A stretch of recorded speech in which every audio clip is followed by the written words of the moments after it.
J'espère que vous allez bien. On va parler des relations abusives aujourd'hui. Et j'ai oublié quelque chose, j'arrive tout de suite. Hop.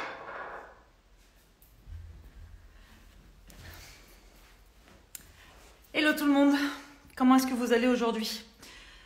La semaine dernière, avant de partir en week-end, je vous avais dit qu'on allait parler des relations abusives parce que j'ai eu 2 cas la semaine dernière de personnes qui m'interpellaient par rapport à ça.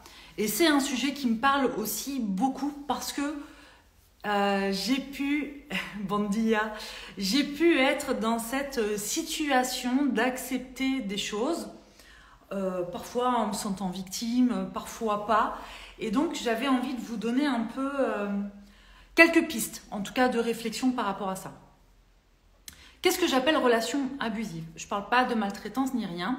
Je parle d'une relation où l'un des deux, voire les deux, pourrait avoir des attentes et des demandes qui ne sont pas correctes pour la personne qui est en face. Ça veut dire quoi? Ça veut dire qu'une relation abusive ne se crée jamais seule, puisque de toute façon, dès qu'on parle de relation, on parle bien au minimum de 2 individus. Sauf si on parle de relation à soi. Ok. Mais dans cette relation, on est bien d'accord qu'il y a 2 personnes. Si vous connaissez ce fameux triangle de Karpman qui est victime, bourreau, sauveur, il y a cette théorie qui dit que de toute façon, on passe toujours d'un poste à l'autre, d'un rôle à l'autre. Et donc, dans la relation, on est toujours victime, sauveur ou bourreau. Moi, je pense qu'on peut aussi créer des relations qui soient saines, mais que ça va dépendre un petit peu du contrat relationnel, justement, et de notre faculté à nous de nous connaître, de connaître nos valeurs et de savoir ce qui peut être négocié et ce qui est non négociable. Ça veut dire quoi? Ça veut dire qu'en réalité, on est tous 100% responsables de ce qui se passe. Chacun. Et que quand on part de ce constat-là, eh bien, il ne peut pas y avoir de relation abusive si nous n'acceptons pas d'être abusés. En gros. Salut Jean-Paul. Salut tout le monde. Je vais aller plus loin et si vous avez des questions au fur et à mesure, bien sûr, posez-les-moi. Ok. Donc, la semaine dernière, j'ai eu 2 situations dans des contextes très différents. Une première où c'est un membre de la famille qui demande mes pressions et impose quelque chose qui n'est pas du tout correct pour cette personne que j'ai au téléphone. Et l'autre, c'est dans une relation amicale où effectivement, il y a des attentes et des demandes et une forme de pression qui n'est pas non plus correcte pour la personne qui reçoit ces demandes-là et ces messages-là. Le problème, et c'est tout l'intérêt de ce live, c'est d'aller montrer en fait qu'est-ce qui fait qu'à un moment donné, on accepte des choses qui ne sont pas acceptables et comment cette relation peut se créer. Déjà, dans beaucoup de relations, on voit qu'il peut y avoir une forme d'attente. Okay? Les attentes qu'on a et qu'on projette sur les autres sont souvent des espaces de besoins qu'on n'arrive pas à combler nous-mêmes, des espaces auxquels on ne sait pas répondre nous-mêmes. Coucou. Et souvent, ça va être en lien justement avec l'idée de l'amour de soi, la sécurité, ça va être en lien aussi avec des blessures ou des choses comme ça. Okay? Si moi, je n'arrive pas à le faire pour moi, je vais attendre, par exemple, des autres qu'ils répondent favorablement à mes besoins et à mes demandes. Personnellement, j'ai beaucoup de mal à accepter les relations où il y a des attentes particulières, en dehors d'un respect mutuel et tout ça, mais les attentes ont tendance, moi je trouve, à tuer un peu la relation. Voilà, ça c'est la première chose. La deuxième chose, dans la relation, et ce qui fait que la relation peut devenir une relation abusive, c'est quand la demande et les besoins de l'autre vont prendre une telle ampleur que c'est au détriment de soi et de ses valeurs. Et généralement, quand on est émotionnellement très impliqué dans une relation et qu'on a des croyances sur le fait qu'on doit être assez pour être respecté ou aimé dans cette relation, il y a une petite brèche qui se crée dans laquelle la relation abusive peut se loger. Salut Marine! Ça veut dire quoi? Ça veut dire qu'en fait, si tu n'es pas au clair avec tes limites et avec tes valeurs, l'autre peut très bien faire toutes les demandes qu'il veut et c'est jamais un problème. La demande n'est jamais un problème. Là où une tension et un problème et l'abus peut se créer, c'est quand la demande qui n'est pas OK pour moi est reçue et acceptée avec toute sa charge émotionnelle comme si c'était normal. Ce qui nous amène à ça, et ça vaut avec la famille, les amis plus ou moins proches, les relations de travail, tout ça. Ce qui nous amène à ça, souvent, c'est un manque d'estime de soi. Okay, je veux tellement être aimée, je veux être acceptée que je suis prête à accepter des choses qui vont à l'encontre de ma personne, à l'encontre de mes valeurs, à l'encontre de mon bien-être. Et ce qu'on remarque quand même dans ce type de relation, c'est que plus je suis face à une demande qui n'est pas correcte, plus ça vient me challenger, plus moi je tente d'arrondir les angles. Le problème, c'est que plus j'essaie d'arrondir les angles, plus le message que j'envoie à l'autre, c'est « bah t'as raison, donc vas-y, continue ». Et donc l'autre continue et abuse. Et ça, vous pouvez le mettre sur de tout et n'importe quoi. Les personnes qui vous demandent de vous positionner alors que c'est pas correct. Les personnes qui vous demandent de les aider à des endroits où c'est pas ok, c'est pas correct. Des personnes qui vous imposent des choix qui sont pas corrects. Des personnes... Enfin, voilà. Et souvent, c'est sur des notions de choix où on vous impose de suivre le choix des autres alors que c'est pas ok pour vous et que ça correspond pas à vos valeurs. Plus vous arrondissez les angles et plus ça devient compliqué. Dans tous les cas, si vous arrondissez les angles parce que vous avez peur du conflit, sachez que le conflit va être créé à un moment donné. Généralement, quand on fuit quelque chose, on est très focus sur ce qu'on tente de fuir et en étant très focus là-dessus, c'est exactement ce qu'on attire à soi. Dites-moi si ça vous parle et est-ce que c'est clair ce que je suis en train de vous raconter? Donc, vous l'avez compris, je parle d'une forme de pression qui se crée en rapport avec des attentes qu'on peut avoir, qui ne correspondraient pas et qui ne seraient pas alignées à nos valeurs morales, là, en l'occurrence.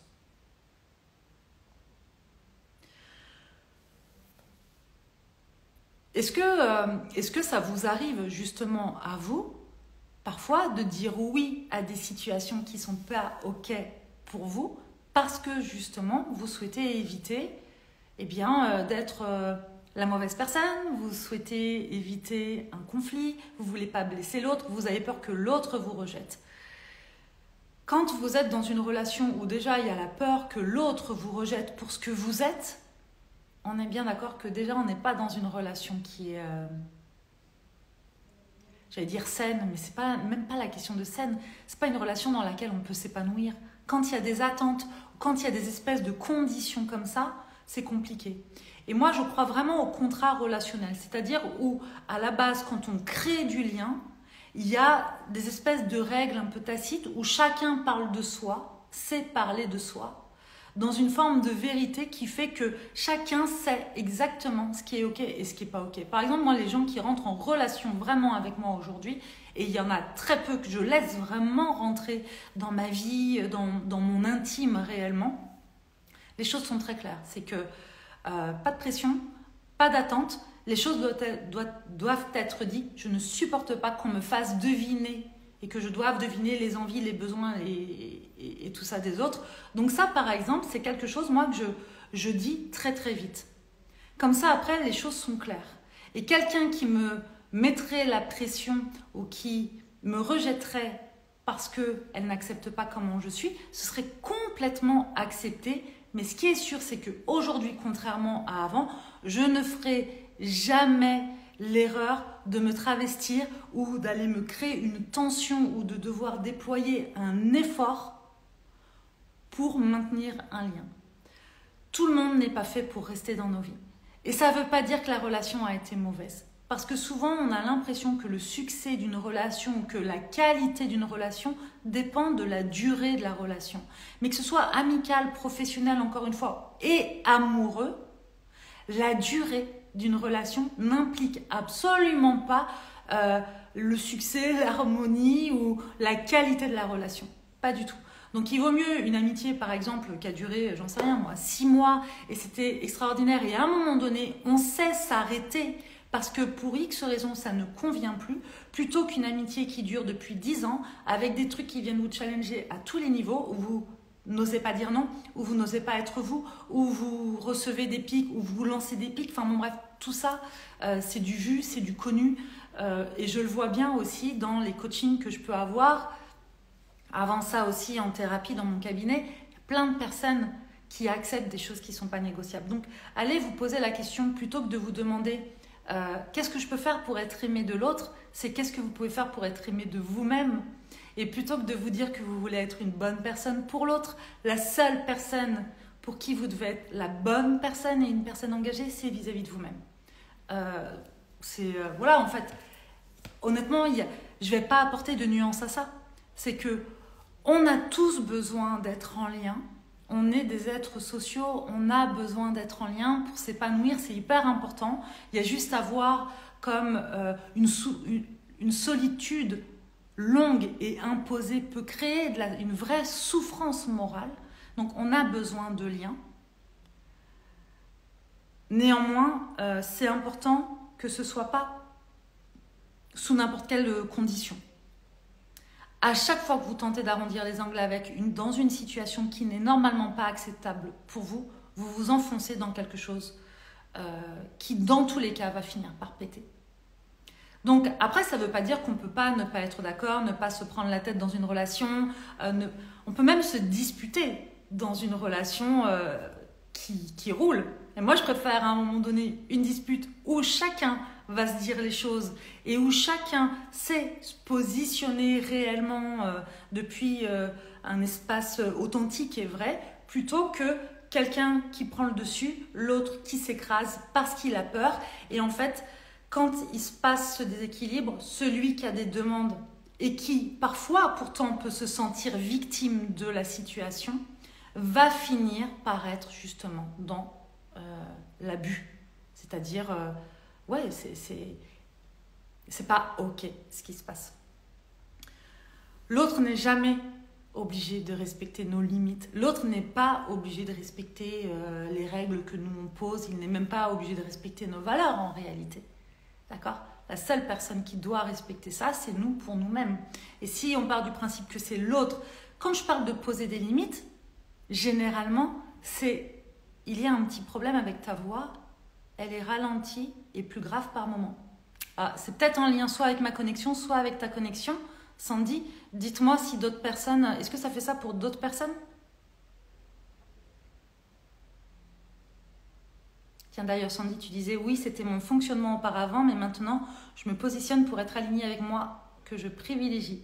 Yes. On en parle souvent avec la tribu Holistic Origin, on en parle un peu dans tous nos programmes et dans toutes nos formations. C'est comment, en fait, je me remets au premier plan de ma vie pour me respecter, m'aimer, m'épanouir. Parce que tout ça, en fait, quand je sais le faire pour moi, eh bien, j'attends pas des autres qu'ils le fassent pour moi. Et donc, les autres contribuent à mon épanouissement, contribuent à ma joie, à mes rires et tout ça, parfois même à mes peines. Mais en tout cas, c'est jamais de leur responsabilité de me rendre heureuse ou malheureuse. C'est ma responsabilité à moi d'être heureuse ou malheureuse, en fonction de ce qui me traverse, en fonction aussi de mon histoire, en fonction de là où j'en suis. Vous comprenez ? Donc en fait, peu importe ce qui se passe, je ne vais pas attendre de l'autre qu'il réponde à mon besoin. Par contre, ça n'empêche pas de demander de l'aide dans certaines situations.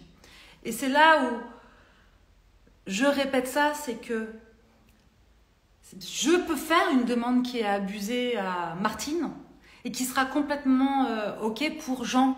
Vous comprenez ? L'abus commence qu'à partir du moment où j'accepte quelque chose qui n'est pas correct pour moi.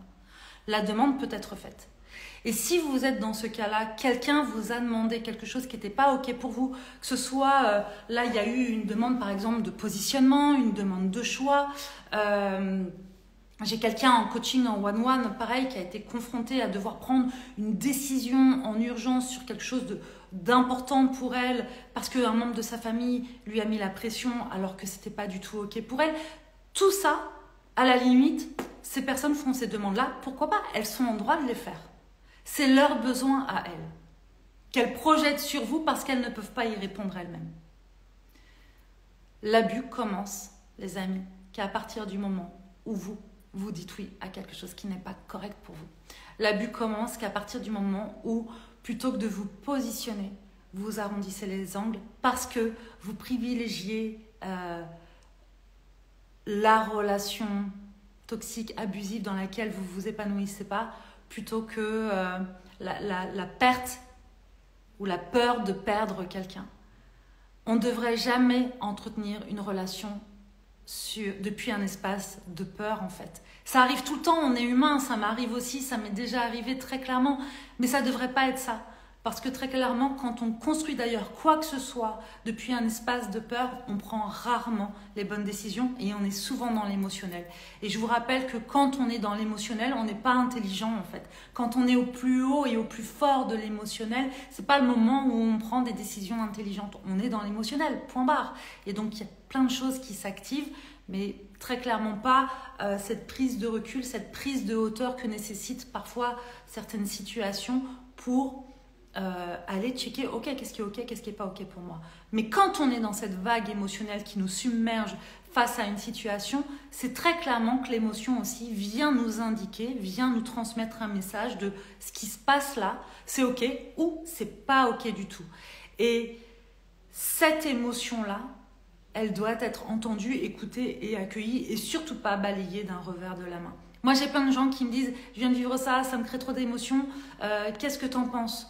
Bah, j'en pense que si cette émotion-là, elle vient te visiter, c'est que toi, tu sais déjà que c'est pas correct pour toi. Et c'est fou parce que les personnes qui me contactent dans ces cas-là, elles savent très bien ce qui est correct, ce qui est pas correct, mais c'est comme si elles attendaient que quelqu'un puisse leur donner l'autorisation de s'aimer assez pour pouvoir se positionner. Aimez-vous les amis parce que en fait, personne ne sera assez fort, puissant, grand, rassurant pour pouvoir le faire à votre place. Et quand on ne s'aime pas soi, on peut être aimé des autres. Moi, je ne crois pas en la théorie de on ne peut pas aimer ou les autres ne peuvent pas nous aimer si on ne s'aime pas soi. Moi, je pense qu'il y a des enjeux et il y a des choses qui jouent quand on ne s'aime pas. Mais par contre, c'est jamais suffisant. C'est jamais suffisant et on a ce petit sentiment d'insécurité permanent. Et alors, c'est déjà tout un truc d'apprendre à s'aimer. Alors si c'est pour en plus entretenir des relations qui nous mettent en insécurité parce qu'on sent bien que c'est sous condition et que si on ne répond pas à la condition qui nous est imposée, eh bien l'amitié est terminée, ça, allez voir comment ça résonne pour vous, dans vos tripes, pas dans votre tête, dans vos tripes. Très clairement, à mon avis, il ne doit pas y avoir beaucoup de monde pour qui c'est complètement ok ça. Donc, votre tête, elle peut bien vous raconter tout ce qu'elle veut en mode « Oui, mais c'est notre ami. Oui, mais si je fais pas ça comme ça, je vais finir seule. Oui, mais je suis pas à la hauteur. Oui, mais... » Non, mais ça, c'est que du blabla du mental. Et ça prend énormément de place. Allez voir dans vos tripes comment ça se passe. De toute façon, à partir du moment où vous recevez un message et que déjà, ça verrouille à tous les étages et que ça vous plonge dans une espèce d'incompréhension, il y a deux solutions. Enfin, moi en tout cas, c'est même pas il y a deux solutions, c'est soit effectivement c'est un truc de trop et on coupe et on arrête ça, mais moi je pense que c'est important là-dedans de pouvoir appeler la personne et de reposer les choses. Voilà. Si c'est quelqu'un qui compte pour vous, laissez passer la vague émotionnelle, c'est important aussi. Laissez passer la vague émotionnelle. Et quand c'est ok pour vous, que c'est clair pour vous, qu'est-ce qui est ok, qu'est-ce qui est pas ok, c'est de poser les choses face à la personne. Celle qui a fait qui a posé une demande qui n'est pas OK, allez vous poser devant cette personne-là. Et plutôt que d'être dans « je veux qu'elle m'aime, je veux qu'elle m'accepte, je veux pas la perdre », positionnez-vous avec « j'entends ta demande, je peux même la comprendre, mais ça, c'est pas OK pour moi ». Et moi, je crois que plus on sait faire ça depuis un bon espace, moins les gens s'engouffrent dans des trucs qui sont pas OK. Parce que cette même personne peut vous faire des demandes abusées à vous et n'aura jamais le même comportement avec une autre personne avec qui elle sait que ça, c'est pas possible. Plus vous êtes droit dans vos baskets, plus vous êtes aligné à vos valeurs, plus vous les respectez, moins les gens s'engouffrent. Et moi, je le vois très bien aujourd'hui, il y a très peu de gens qui s'engouffrent dans quoi que ce soit avec moi. Et quand les gens le font, c'est parce que pour X raisons, je suis fatiguée, je laisse un peu ça s'ouvrir et c'est pas de la faute des autres. C'est ma responsabilité de refermer cet espace-là. Et c'est ça que j'avais envie de vous partager parce que d'où l'intérêt déjà de bien connaître ses valeurs. C'est pour ça qu'on a fait un coaching la dernière fois avec Holistic Origin et qu'à chaque fois qu'il y a une nouvelle tribu, j'en reparle. C'est pour ça aussi qu'on en parle en long, en large, en travers dans Holistic Business parce que pour moi c'est hyper important. Les relations dans le business, que ce soit déjà les relations vis-à-vis de soi, avec soi-même, déjà c'est hyper important de savoir c'est quoi mes valeurs morales, c'est quoi mes valeurs hautes. Parce que si vous ne connaissez pas ça, vous ne savez pas ce qui est négociable, ce qui est non négociable et ça devient très compliqué ou plus compliqué d'être dans des relations justement épanouissantes. Ça part toujours de soi et de la connaissance de soi. Juste, je regarde les petites notes que je m'étais mises par rapport à ça. Ah yes, je m'étais mis un truc sur l'idée du burn-out. J'aime bien parler de cette idée du burn-out où on pense souvent que le burn-out, c'est le fait de trop travailler. Moi, je crois que le burn-out, c'est le fait d'avoir trop dans sa vie de choses qui ne conviennent pas, qu'on essaie de faire rentrer dans une case qui est déjà trop étroite. Et donc, si vous êtes en train de répondre à plein de choses et à plein de demandes qui ne sont pas OK pour vous, qui ne sont pas alignées à vos valeurs, à vos objectifs, à votre vision, à vos rêves, et qu'en plus d'avoir répondu à tout ça, à toutes les demandes, toutes les attentes, vous essayez de construire votre business qui vous plaît, le rêve qui vous tient à cœur, là, on finit en burn-out. On n'a pas un burn-out de trop de ce qu'on aime, on a un burn-out de trop de tout qu'on essaie de cumuler tout en faisant ce qu'on aime. Alors, je ne vous explique même pas que quand en plus, on ne fait pas du tout ce qu'on aime et que tout l'espace est juste rempli de trucs qui ne correspondent pas à nos valeurs. Donc, aujourd'hui, en 2024, on est loin du temps des cavernes. Je sais et je comprends tout à fait que dans notre cerveau, il y a cette petite part archaïque qui a très très peur du rejet. Et la peur du rejet, c'est le truc qui vient le plus nous challenger et qui est hyper désagréable dans notre corps. Il n'empêche qu'aujourd'hui, peu importe où vous vivez, si vous me regardez, c'est que vous avez un smartphone, que vous avez la possibilité de rencontrer de nouvelles personnes, de connecter avec des nouvelles personnes et de ne pas être seul. Voilà, ça ne veut pas dire que vous allez créer des superbes relations avec tout le monde, hyper intimes et tout, mais dans tous les cas, je pense que ça vaut le coup parfois de faire un petit tri pour pouvoir laisser la place et de l'espace pour le renouveau. Parce que ça, c'est pareil en fait. Quand notre vie est pleine de trucs qui ne vont pas ou pleine de personnes qui ne nous conviennent pas, on n'a pas de place pour le reste en fait et pour quelque chose qui nous conviendrait vraiment. Donc, faites de la place, c'est comme un dressing qui est plein à craquer. Si tous vos cintres sont pleins, de fringues usées, trop grands au cas où voilà, vous reprenez du poids, trop petits au cas où vous en reperdez, au cas où ça redevient la mode, au cas où ceci, au cas où. Et quand vous passez devant la petite boutique avec cette tenue-là qui vous irait à la perfection, vous ne l'achetez pas parce que de toute façon, le dressing, il est plein à ras-bord. Donc, on fait d'abord du tri et ensuite, je peux vous assurer que la vie n'aime pas le vide et qu'elle se chargera de remplir ce qui a besoin d'être rempli. Belle journée, Sandy, avec plaisir. Roberta, je t'aime bien, vraiment. Merci, Roberta, j'en suis ravie. Voilà ce que j'avais envie de vous dire par rapport à ça. Ce live va être en replay. S'il y a des choses qui ont résonné pour vous et qui vous parlent, ou si vous avez des questions par rapport au sujet, n'hésitez pas à les laisser en commentaire sur le replay. Je vous envoie plein d'amour et je vous dis à très vite. Ah, 27 février les amis, quand même, on est à J-7 avant la masterclass, les 4 piliers pour s'épanouir et développer son business. On est au taquet ici dans Soma Soa. J'ai du mal à croire qu'on y est bientôt. Je suis hyper heureuse de vous parler de ce sujet-là. En toute transparence, on va aussi ouvrir les inscriptions pour Holistic Business, la formation qu'on a créée, qui est juste une pépite incroyable pour les entrepreneurs. Je vous en parlerai aussi ce soir-là, mais dans tous les cas, j'ai à cœur de vous apporter un max de valeur, un max de transmission, de partage, déjà des déclics pendant cette masterclass-là, que vous cheminiez par la suite avec nous ou pas, venez, inscrivez-vous. Je suis sûre que ça va être un moment fabuleux. Voilà, le lien est dans la bio pour vous inscrire à la masterclass. Il n'y aura pas de replay et c'est le 27, donc à 20h. Allez, je vous embrasse et je vous dis à très vite.